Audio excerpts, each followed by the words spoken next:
रेणापूर तालुक्यामध्ये पोहरेगाव जिल्हा परिषद सर्कल आहे आणि या सर्कलमध्ये पण बरेचसे उमेदवार आता प्रचार प्रसार करत आहेत. आता 3-4 दिवस शेवटचे राहिलेले आहेत प्रचाराचे. त्या अनुषंगानं विविध पक्षाचे उमेदवार गावोगाव जाऊन आपलं मत लोकांपर्यंत पोहोचवत आहेत आणि मत मागण्याचं काम करत आहेत. भारतीय जनता पार्टीची ही टीम आपल्यासोबत या ठिकाणी आहे आणि आज इटी गावातील काही लोकांनी भारतीय जनता पार्टीमध्ये सुद्धा प्रवेश केलेला आहे. तरी सगळीच एक महत्त्वपूर्ण न्यूज आहे, त्यामुळे आपण या परिसरामध्ये आलो आहोत. आपण इथं आपल्यासोबत सर आहेत. सर, काय परिचय आपला?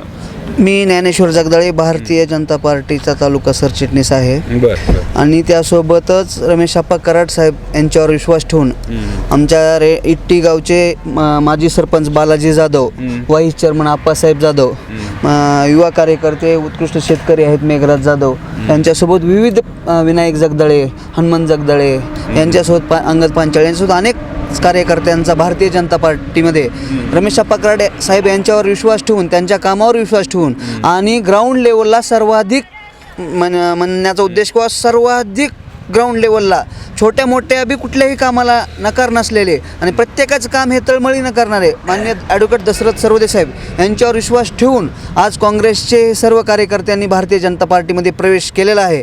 आणि मी तुम्हाला सांगू इच्छितो की 100% इट्टी हे 100% दशरथ सरवदे साहेबांना प्लस तर आहेच, परंतु 100ला 100% मतदान घेण्याचा आम्ही प्रयत्न करू. ठीक. किती आहे मतदान आपल्या गावामध्ये? आमच्या गावामध्ये 941 मतदान. 941. बरं. मग आता काय नेमकी अडचणी, काय इथं समस्या आहेत या परिसरामध्ये? आता या समस्या परिसरामध्ये एकच तेवढा जो की काँग्रेसच्या गुत्तेदारांनी केला होता, सोनवणे यांनी रोड खानापूर पाटीचा, तो रोड अत्यंत खराब झालेला आहे आणि आप्पांनी हे येत्या 2 महिन्याच्या आत ते रोड करून देण्याची एक हमी दिलेली आहे. ओके, ठीक आहे, चालतं. तर या ठिकाणी रोडचा एक मोठा प्रॉब्लेम आहे आणि लवकरच इलेक्शन झाल्यानंतर रोड करून देऊ असं सुद्धा त्यांना इथं सांगितलेलं आहे. त्यासोबतच जिल्ह्यामध्ये जे की मंदिरं झिजली होती त्या सर्व मंदिराचा जीर्णोद्धार जिल्ह्यामध्ये सर्वाधिक कुणी केला असेल लातूर ग्रामीणमध्ये तर ते रमेश आप्पा कराड साहेब यांच्या मार्गदर्शन त्यांनी स्वतः केलेलं आहे. इट्टीमध्ये ज्या ज्या अडचणी आल्यात आता मध्ये तालुक्यामध्ये सर्वाधिक जे निराधारच्या पगारे आहेत ते आप्पासाहेबाच्या मार्गदर्शनाखालीच झालेले आहेत.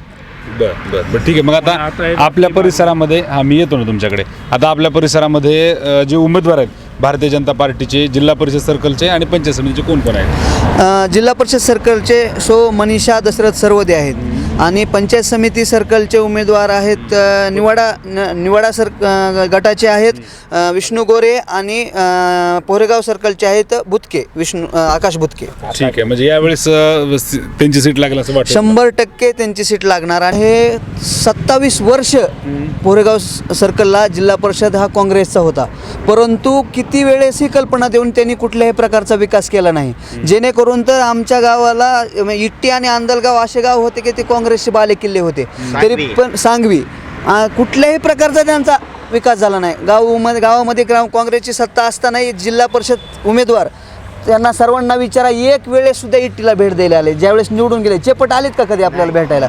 एक वेळेससुद्धा काँग्रेसचे उमेदवार जिल्हा परिषदला निवडून आले, परंतु त्यांनी नंतर कधी इट्टीचं तोंड पाहिलं. इट्टीच म्हणून नाही, अशा अनेक गावाचं आहे, मतदारसंघातल्या कुठल्याच गावाला त्यांनी भेट दिलेली नाही. असे निष्क्रिय व्यक्ती निवडून देण्यापेक्षा ह्यावेळेस जनतेचे काम करणारे, जनतेसाठी तळमळीने लढणारे असे दशरथ सरवदे यांच्या मिसेस ह्यावेळेस आहेत आणि ते बहुमताने निवडून येणार, ते पण कामाच्या जोरावर.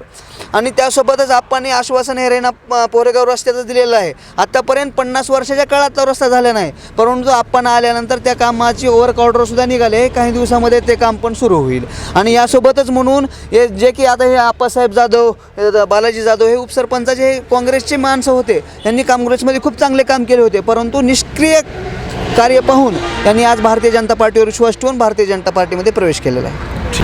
आपल्यासोबत काही ज्येष्ठ मंडळी आहेत. काका, कुठलं गाव आहे तुमचं? इट्टी. बरं, काय नेमकी तुमची समस्या आहे? आमची एकच समस्या आहे, आम्हाला सरकारी रुग्णालय जे आहे ते पोरेगावला आहे. बरं. आणि तिथं DCC बँक आहे आणि पोस्ट ऑफिस पण तिथंच आहे. बरं. आम्हाला प्रत्येक दिवशी जायला अडचण आहे आणि एकदम रस्त्याचं काम झालेलं नाही, काय नाही. एवढंच आश्वासन दिलं आपण की आम्ही निवडून आल्याच्या नंतर हा रस्ता 101% करून देतो म्हणून आश्वासन दिले. म्हणून आम्ही इकडला पक्ष सोडून तिकडे सगळे गेले आहेत. बरं, तुम्ही काँग्रेसमध्ये होतो का? हो. किती वर्ष होतो काँग्रेसमध्ये? आता विलासरावच्या सभेलाच मी जात होतो गाडी घेऊन, तर काय सांगू. बरं बरं. हा. मग आता ह्या वेळेस बदल आहे का ते? बदल 101% बदल. 100%. आधी कुठल्या पक्षाचे होते उमेदवार निवडून आलेले?